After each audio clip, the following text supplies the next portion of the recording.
Welcome, everyone. My name is Sherry Barnabas, and I am the moderator for today's call entitled Transforming Legacy Systems. On today's call, we have Ms. Eden Watt, Vice President Services here at LANSA. Eden has been with LANSA for over 21 years, and during this time, Eden and her consulting team have been implementing leading-edge e-commerce and modernization solutions for IBM enterprise systems for over 2 decades. Prior to joining the executive team at LANSA, Eden was a computer science major, application architect, programmer, and project manager, starting her career as a systems engineer for IBM. Over the last decade, she has contributed to dozens of articles to industry publications and is a published author of both fiction and nonfiction. Eden has presented at the conferences for both IT and business-focused audiences. At this time, I'd like to turn the call over to Ms. Eden Watt, your presenter. Eden, you may begin. Thanks, Sherry. Hello, everyone, and welcome. Let's get started on a review of the legacy challenge and how to manage your assets while building innovation and agility so that you can meet the needs of your businesses. So first, we're going to review the state of legacy applications on IBM, and then we'll be discussing where you want to go in today's technology landscape.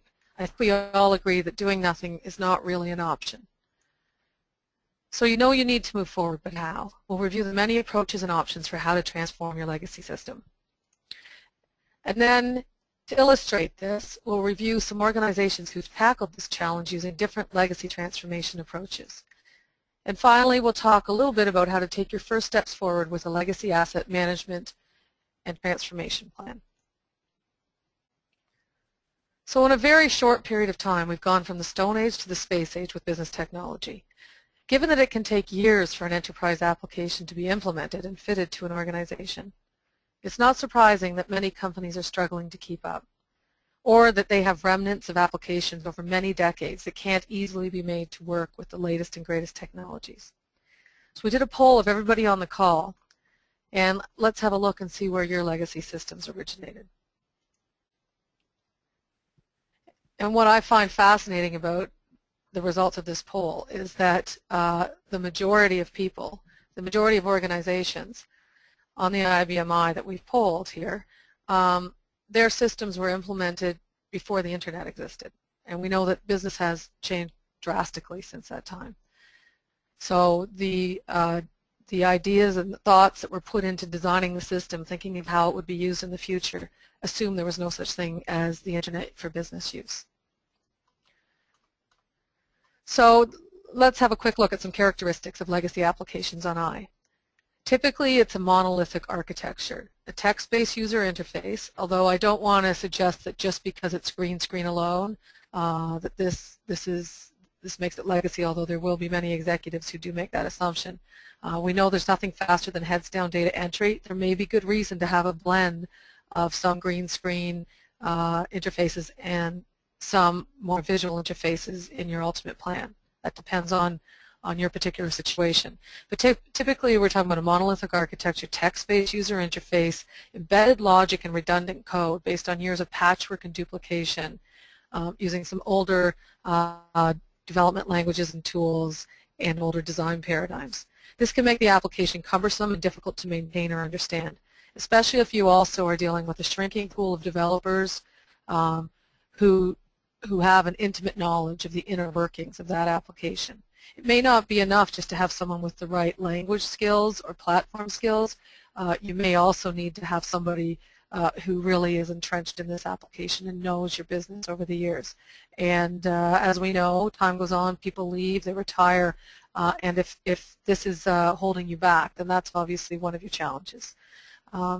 So legacy applications may be the result of stagnation, just maintaining the status quo, sometimes for decades. So when we look at these types of applications on IBM often it's RPG or COBOL or perhaps using an old case tool.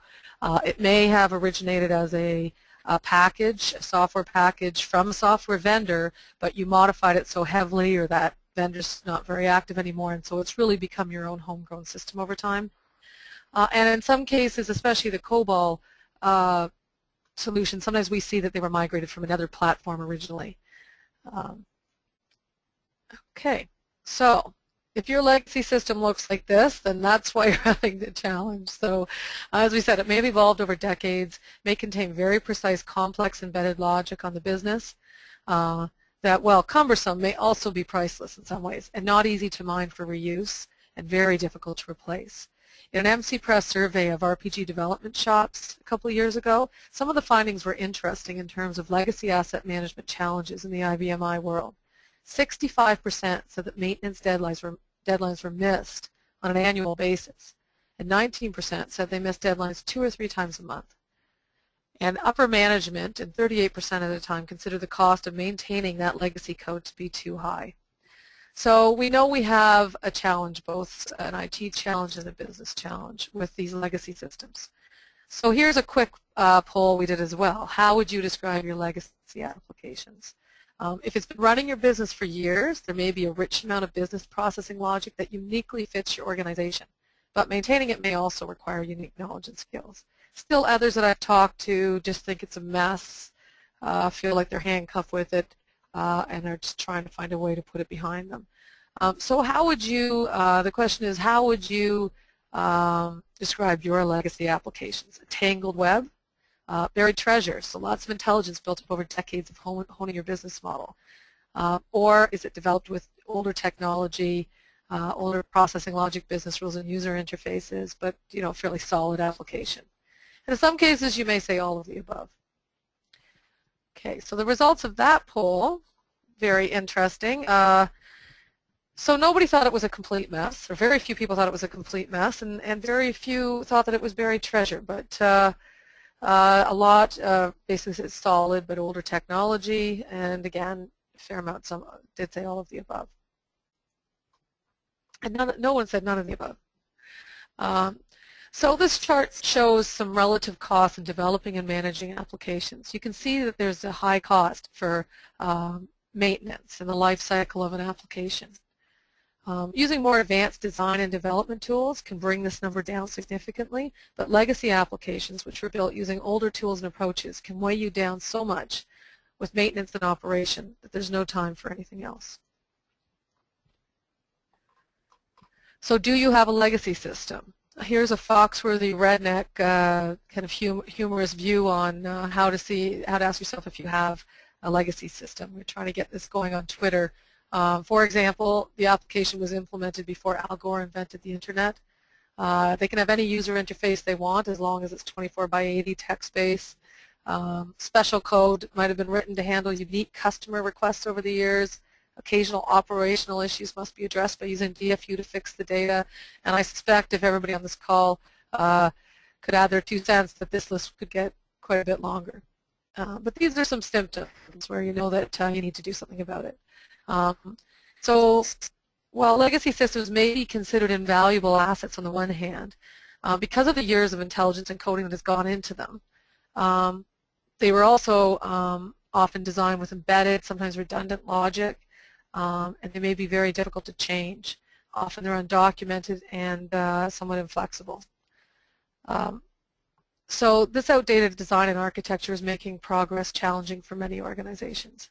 And the symptoms are poor maintenance productivity, poor responsiveness to the business. So how do you deal with this? The system's mission critical and stable. It contains the detailed logic governing your specific business practices and procedures, but you know you need to move forward. So how do you do that with minimal impact to the business? How do you leverage your existing assets, your hardware and software assets, while beginning to build towards the future? An application needs to be under constant evolution and maintenance, not only for day-to-day business requirements, but considering strategic, both business and IT plans. So it's always interesting when you're starting to build a plan for transformation, to move to more current technology, to look at what some of the industry analysts are saying. So this is Gartner. Everybody knows who Gartner is. And every year they publish excuse me, their top 10 strategic technologies. And these are the top 10 over the last 4 years. And I found it really interesting, for example, if you look at the 2012 strategic technologies that they say every CIO needs to have in their plans for the coming year and their budgets, 3 out of those top 10 and 3 of the top 5 are involved with mobile solutions. whereas in 2009 you didn't even see them at all. So that's how fast things are changing, and no wonder it's difficult to keep up when you look at your core enterprise applications. So one of the first things you'll need to make sure that you have agreement on in your organization is what are your business drivers for transformation. Commercial drivers can vary, but they generally involve product and service strategy improvements and some assessment of future markets and opportunities.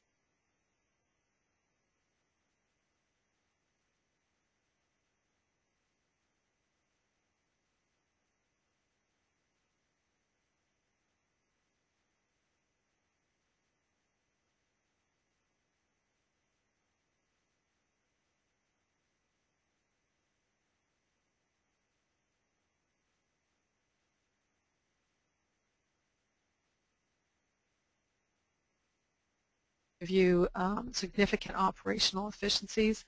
Electronic interchange solutions, of course there's always been some variation on this, but nowadays it's web services over the internet, and many organizations right now need to consider how they're going to conform to industry standards or governance. Improve quality of customer and supply chain interactions through advanced technology, and more advanced executive information and analysis.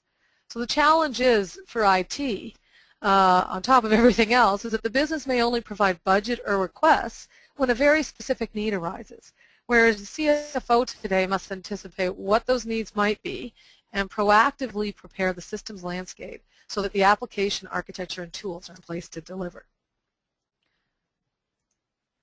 So what are technology drivers for IT? So even without the pressure from the business executives, IT management should be engaged in strategic planning to take advantage of current and future technologies, which will enable more efficient application management, as well as maintenance, flexibility, and of course better service to the end users, some of whom are customers.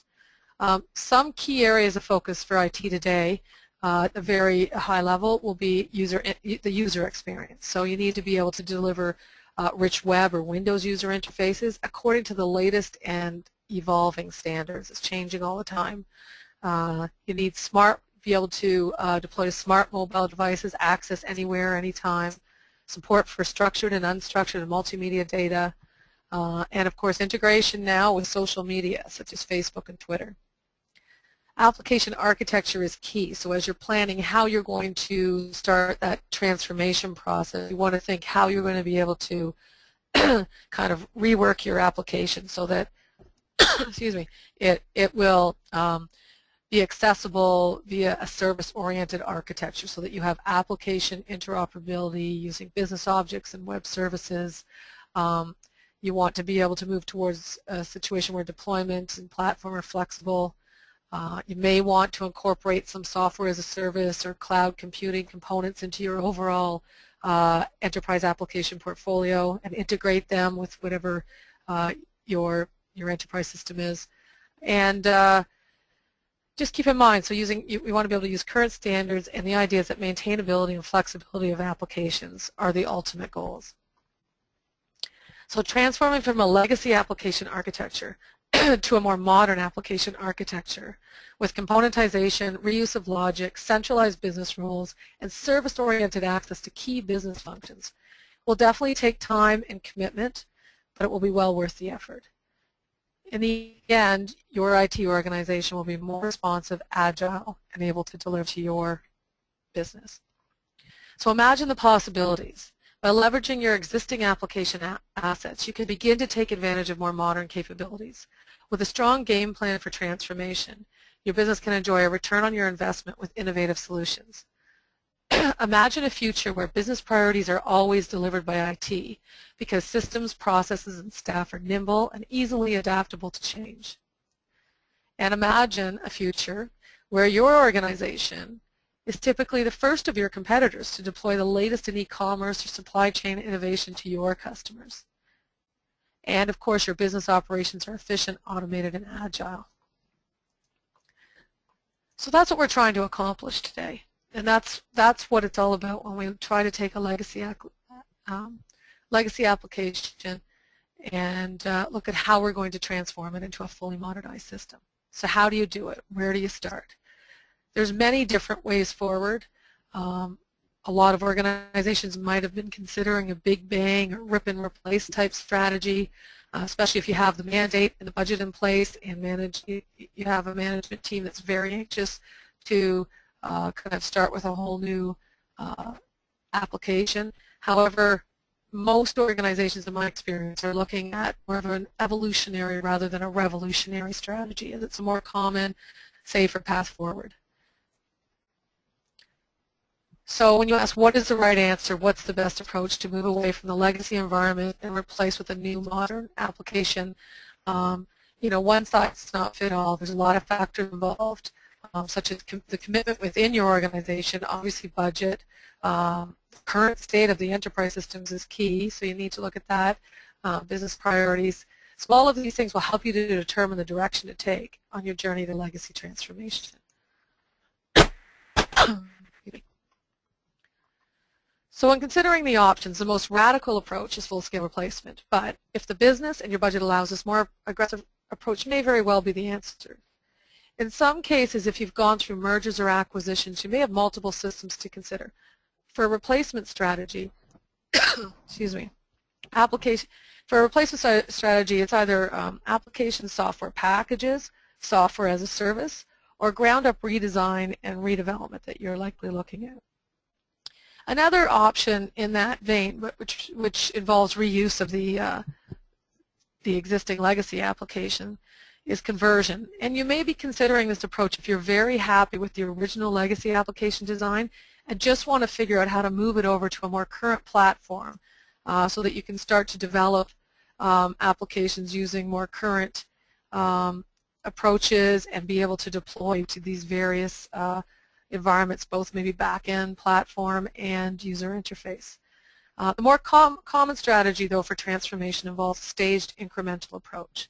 This can involve modernizing of the user interface, introduction of workflow and process improvements, or maybe even replacement of some modules with integration back to the legacy system.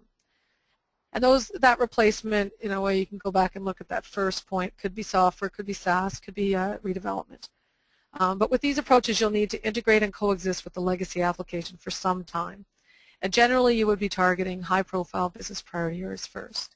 Another very common approach is to leave the core legacy system in place, as is, but start adding on tactical solutions such as e-commerce or mobile apps so that you can meet business needs as they come up. So generally speaking, full-scale replacement is the most risky approach with Extend is the most risky approach, but Extend and add-on solutions probably present the least risk to the mission-critical legacy system, although this can depend on whether the legacy application is also being updated from those new applications. Obviously, you have to make sure it's secure, make sure you have good interfaces in it. We'll talk a little bit about how you might put a service layer in place to do that. Another consideration for legacy asset management is outsourcing. So this might involve transferring your entire legacy application to a server at a third-party location or to the cloud. Or you may just want to consider outsourcing the mundane maintenance activity with your legacy system to an organization with lower-cost offshore resources so that your core IT team can focus on transformation and the higher priority strategic tasks. This division of labor might be able to both save costs and enable you to move more effectively forward with your plans. But always be aware of that silver bullet. Transforming a legacy application into a modern, services-oriented, flexible application takes commitment, focus, budget, and effort. It doesn't happen overnight, but gains can be made during the transformation to meet tactical business needs, which will start to get easier as you're moving forward. But I think the important thing is it's a continual move forward.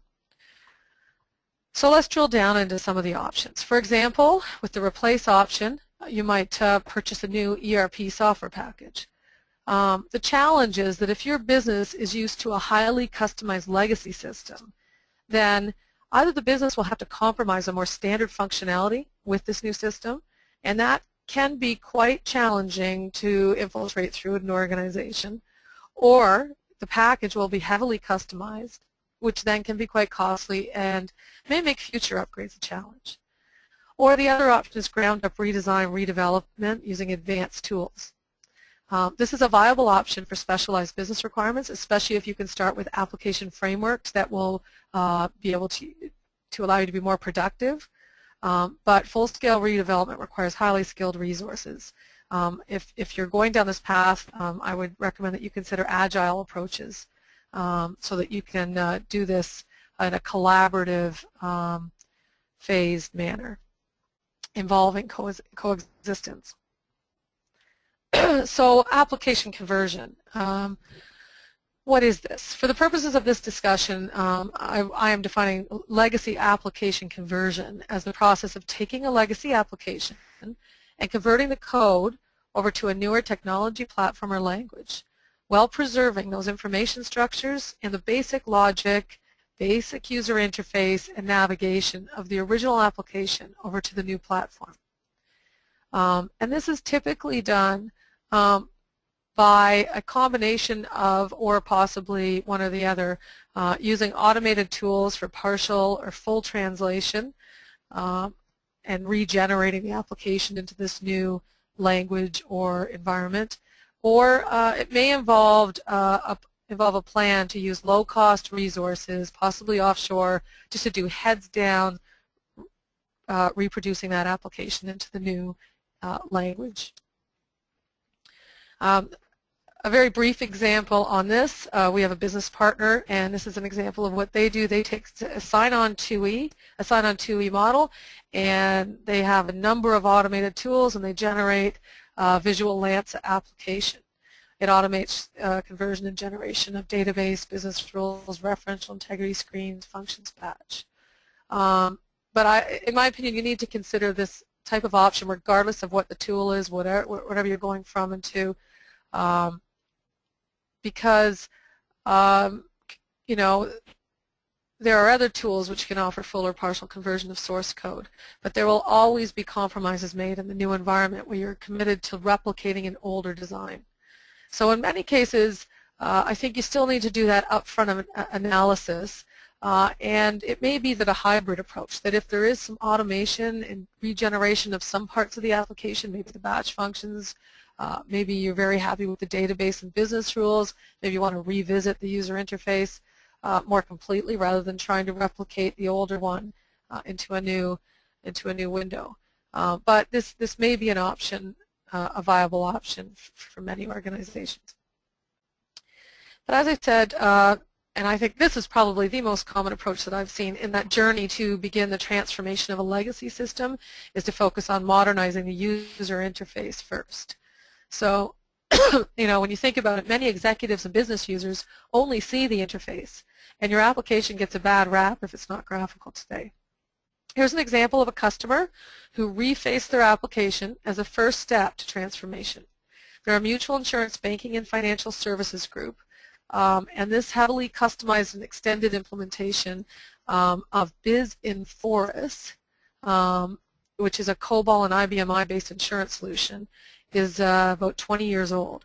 Their users found navigation between the screens in different menus, as well as different Windows applications that they had to launch to be very cumbersome and very frustrating, and plus the limitation, of course, on the 24/80 characters. So this was very well received, this first phase, and they're also moving forward with workflow improvements and establishing web services for integration to the legacy system. So if we want to look at a more aggressive first stage legacy transformation approach, the Beacon Insurance Company is a good example. So they needed to streamline inefficient business processes, particularly in resource-intensive areas of business operations, underwriting, and claims. Their key goals with legacy transformation were excuse me, to retain the investment made in the legacy package Insure 90 and to reuse all the business intelligence that's in there. They wanted to improve business efficiencies by implementing workflow both within and between departments. They needed automated document management. They wanted to provide a graphical and in some cases consolidated user interface for key business functions over Insure 90. And they wanted that integrated with workflow and document management. And they needed enhanced reporting and benchmark tools. So ultimately, the goals of the project were to enable staff to focus on new business and customer satisfaction. Beacon Insurance recognized significant cost savings from this project to the organization. And here's some of the comments from the Vice President of Information Systems. We now have complete visibility and control over how documents and work progress. Turnaround times are consistently fast and competitive. And the system is opening up new opportunities. So these are all some very exciting benefits from the system and the reason why you want to move forward with new technology. Here's just a quick example of what the Insure 90 green screen looks like. I'm sure this is very familiar to everybody on this call. The user interface of the new layer. So it's still Insure 90 in the back end. Nothing has been replaced, but now there's a visual interface, and we've got a kind of a consistent secure navigation, filters to find clients, quotes and policies, tabs. And tabs go straight to the, kind of like a scrape screen within this framework. But there's also added on as a whole workflow layer to manage work items and approval, show what actions are next, that kind of thing. So with transformation, it's not just about making the screens look prettier. With the newer, more productive devices and interfaces, advanced capabilities can be designed into your applications. By taking that first step to deliver your enterprise applications to new interfaces, you can evolve to more and better capabilities from there. So now let's look at a couple of extend examples. E-commerce is that original add-on. We've been working with customers since the late 90s on this type of solution, and I'd say the sophistication of the type of extended e-commerce obviously has evolved and continues to change, and many organizations have put something in place in the late 90s, early 2000s. The web has changed so much already that they need to be replacing those. So when we talk about this, there's also something that I would call legacy web, legacy e-commerce. And if your application, regardless of what tools you use, was originally put in place, 8, 10 years ago or before, then already, because we know the internet capabilities have evolved so fast, already you might be looking at what might be legacy web. So some of these concepts about how you evolve and move forward, you need to constantly be doing that with any type of application investment.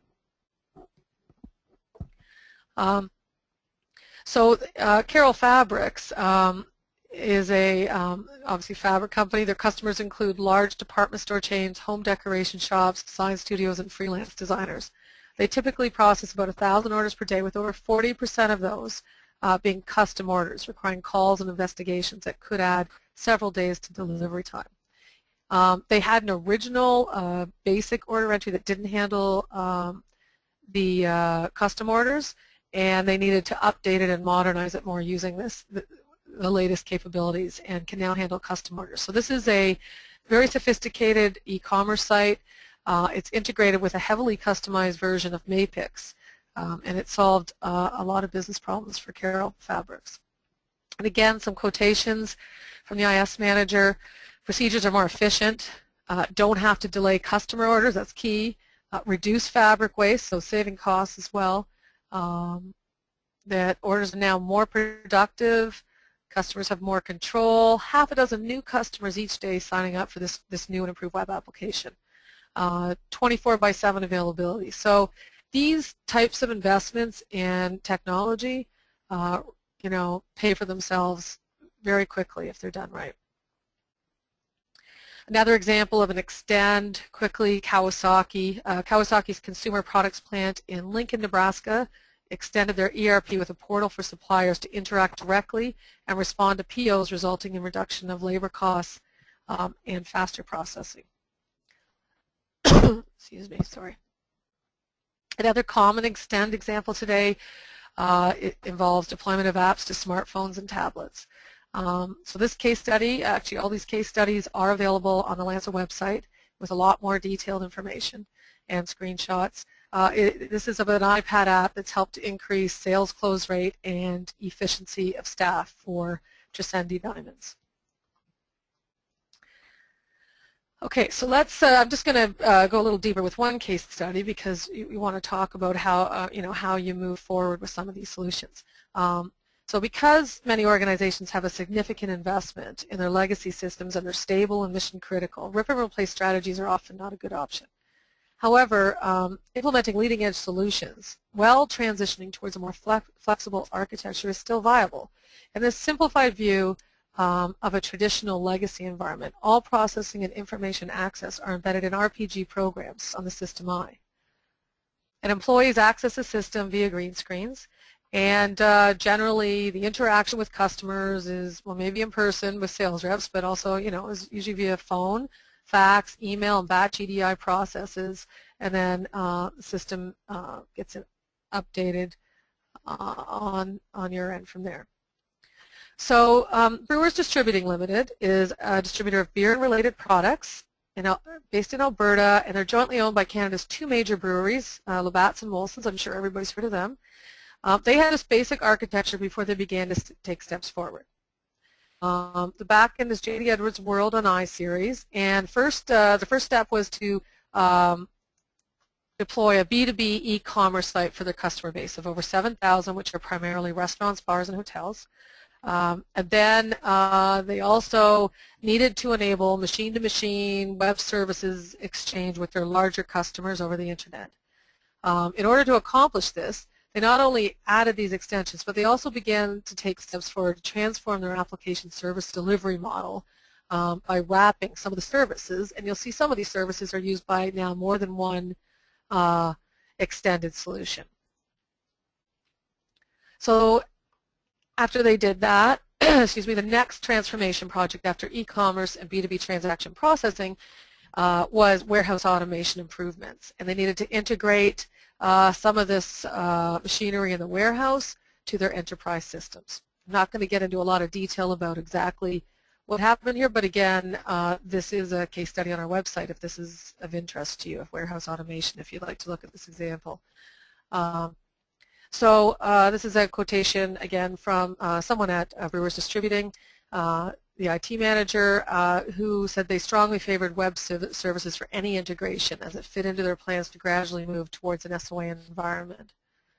And so as they move forward, the callable service layer grew. When BDL used web services to, after obviously to first do online orders, B2B automated transactions, and then to interface with the warehouse machinery such as the conveyor, and a more recent project just last year with the robotic arms. So this dispatch and warehouse automation system was saving BDL $500,000 per year when it first came out. I haven't heard recent statistics, but again, these projects will pay for themselves if they're, if they're planned well, and you have the organizational commitment. So as you're making your plans to transform your legacy system, you can also work towards a service-oriented architecture by building a service layer over your business functions, such as this simple purchase order business object example. Of course, if you build this and only use it in one place, then you're not really creating much of a service layer if it's uniquely suited. The ultimate goal would be something like this, where you can enable consumption by any application on any platform using any technology with web services. The first steps should be encapsulation sharing of core logical components as you build out from your legacy environment. So if you change your legacy programs to use those shared modules as well, then, instead of maintaining duplication of logic with the shared service and the legacy application, you've got one place where that logic is. So you'll be well on your way there. Now, of course, the challenge is then that any time that changes, there's regression testing all the way around, including the legacy system. But the idea is that you get that service over time to be well honed, and it shouldn't change if it's done properly. Okay, so we've got a few more things I just want to cover very quickly, but to ensure that the mission-critical legacy applications remain stable and that appropriate integration is established while you're implementing the new system functionality, you need to plan how the old and new parts of your application will live together, of course. So just just something to think about, and this list can continue, and obviously we can get into a lot more detail on this. In fact, we could probably do a whole webinar on this, but just some considerations to keep in mind. We talked about wrapping business functions to create a callable service layer. You used to call this type of thing APIs, and now if you wrap them as a web service, you're actually working towards a service-oriented architecture. The idea is to isolate areas of logic that can be reused in multiple areas and interfaces, like create order, calculate price, create policy, etc. Trying to maintain stability while you're undergoing these changes is key. So, key question is, can maintenance be frozen in the affected modules? If you're embarking on a project which will convert or integrate heavily with an existing module, the project will be a moving target if that dependent legacy application is changing at the same time. And of course, the database is a key consideration. You need to do some analysis over that existing database, determine whether it can be reused or will need an overhaul or a new design.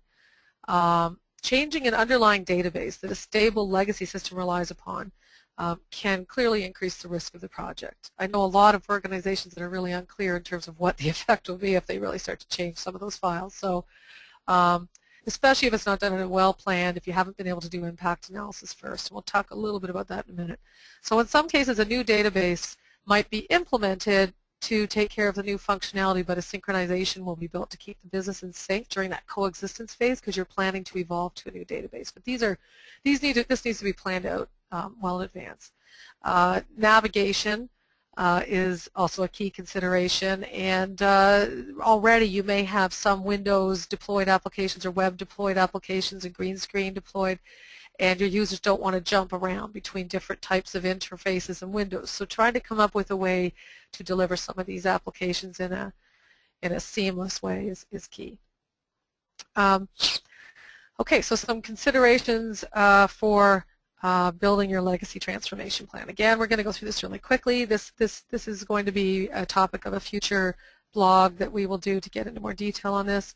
But building your transformation plan should involve some analysis of, first and foremost, obviously, what have you got? What are you dealing with? So you need an assessment and inventory of your current enterprise application portfolio. And there's some good analysis and documentation tools that can help with this effort if required. And we also recommend a legacy asset management study. Information technology, what are the current tools, platforms, and skills? Do you have the infrastructure and tools needed to deliver the required solutions today and in the future? Do you have the skills? You may have a staff of RPG programmers that have never done web deployment or development or Windows, and they're very critical. They know the business, they know the application. You're going to have to consider, do you reskill them? Do you bring in a couple of experts and have them work side by side? Do you outsource some part of this? I mean, there's a lot of different ways you can go about this, and that's obviously very unique to whatever your situation is, but that needs to be assessed right up front. And you need to work with the business. You need to get clear on what those business and IT drivers are. Where do you need to go? Establish your goals for the next year, 2 years, 5 years. And categorize your wish list, the modules you're going to work on by priority, by complexity, by the type of approach, as an extend, transformation, replacement. So we talked about resources a little bit, and obviously there's a whole risk analysis that needs to go on here with your plans. I would do a risk assessment of not doing anything, because there is a risk with doing nothing. Your competitors are going to eat your lunch in a couple of years, for example, versus, when you start to take those steps forward, what do you have to watch out for? And being able to build a good cost-benefit plan so that you can get buy-in and the right budget you need is really important. And we did a webinar last month on that. We also have some information on our blog on that. So if you need help understanding how to prove and show return on investment, we'd be glad to help you with that. So that first stage, a lot of those areas might be covered off in a legacy asset management plan, legacy asset management study up front. And we're offering kind of a free enterprise assessment, which isn't a full legacy asset management study, but it can help you figure out how to move forward. And that's, again, where you're going to do the assessment of your applications, tools, databases, resources, the executive vision, the business constraints and goals. You're going to get into some planning, prioritization, budget, timing. You're going to get clear on what your transformation strategy is.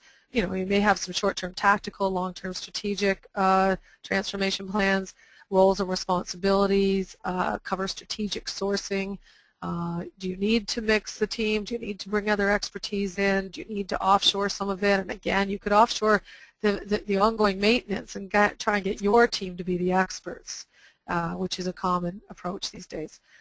So recommendations, cost justification, approvals, and then you start legacy asset management and beyond with a roadmap, to do transformation while continuing to manage that stable line of business with innovation project management. So I mentioned that there's some tools that you can do. So if you're dealing with, many legacy systems don't have any or very little current documentation, especially when we looked at that poll we did, and a lot of those applications, most organizations are dealing with legacy applications that are 30 years old plus, 25 to 30 years old. So even if there was documentation way back then, it probably doesn't it's probably not a good match for what you've got now, because it's just been constantly evolved, changed, the business has changed. So sometimes that's why you'll get, we'll go in and work with customers sometimes, and they just are very uncomfortable doing anything to any file, any field. They have programs they don't know if they're used or not anymore.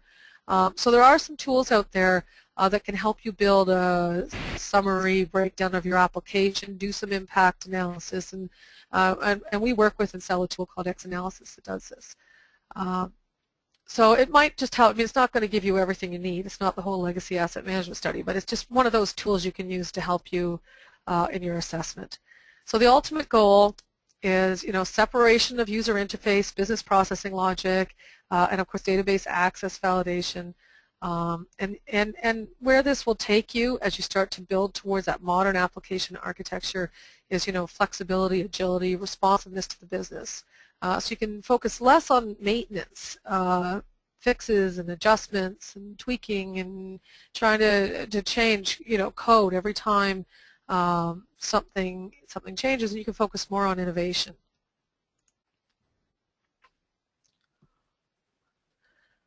So thank you very much for your time, and just want to say that obviously the goal is to, again, plot a strategic path forward. You need to address the risk of business reliance on outdated applications. Get into action. You need to, though, first do some assessment of your application portfolio, business priorities, and the level of organizational commitment, the state of those current systems, the resources that are available to you, budget, will all be key factors in determining how you move forward. But regardless of the approach, you can start to move forward to transform those outdated system assets so that you can meet your business needs today and in the future. So if you want to look into more information on this topic, we've got a blog. It's called Eye Opener. I've just posted a legacy asset management and transformation post with some of this information in it. I've also got a larger, more detailed article coming out with MC Press in April on a similar topic. If you're a LANSA customer, the LANSA User Conference is coming up at the end of April. We're going to have actually a lot of information on legacy transformation. And free consulting appointments at the conference. So let us know if you want to have a meeting. Some other reference materials on our website. We've got Modernization ebooks. You probably, there were 3 of them by Paul Conte, 1 by Richard Lancaster. We've got a lot of white papers, and again, the blog. So if you have any questions, here's our contact information, and if you're interested in a free enterprise applications assessment, please get in touch. The URL link is right there. Thank you very much. Thank you, Eden. I'd like to thank you all for attending today's presentation, and you may now disconnect.